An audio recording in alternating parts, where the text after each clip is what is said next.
my first job occurred when I was 12 years old. I saw a sign in a drugstore that said delivery boy wanted. So I applied, and starting in 7th grade to 12th grade, I worked 20 hours a week at a pharmacy, and I took prescriptions to elderly people, anyone who called. I would deliver them on my bicycle. The Lord taught me lessons that He needed to teach me that I never dreamed He was teaching me.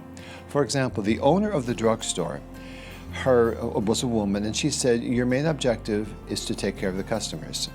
If you are cleaning for us, if you are ripping up boxes, if you are taking out the garbage, whatever you are doing when a customer walks through that door, they are number one. And that was drilled into me that people are the most important thing in life. Not what I do, not how I do it, but people. I didn't realize that the Lord was teaching me that lesson. That when someone today comes into my office, or when I meet someone on the sidewalk, I stop what I'm doing. And I put that work aside, I put that job aside, because people are the most important thing. Not what I'm doing, not how I'm doing it, but people. And I did not realize that starting with the age of 12, that's one thing the Lord was teaching me. He had to work very, very slowly, and it took Him a long time for it to sink into me the reality of 1 John 3:1. Oh, what great love the Father has lavished upon us, that we should be called the children of God, and that is who we are. And when in my job I see people as children of God, it changes how I respond to them. When I meet a person, and yes, my day is busy, and yes, my day has all kinds of meetings I'm supposed to be at, and all papers I'm supposed to be writing, and books and whatever.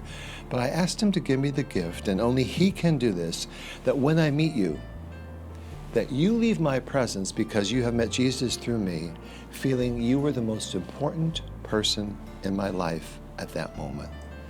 That is not something I can pull off. That's not something any of us can pull off. It's something that only comes through prayer and only comes through grace. A lot of us are really good at looking at the past, looking over my past career of 42 years and reveling in it, or looking into the future and becoming either anxious or paranoid or fearful.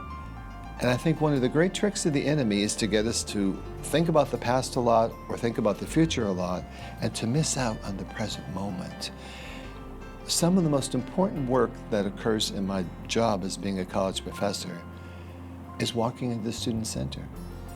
And I do that periodically, not to meet people, although I meet them there, because I just walk through the student center and I ask God to open my eyes to the giftedness around me, to what He sees that the rest of us don't see on a daily basis.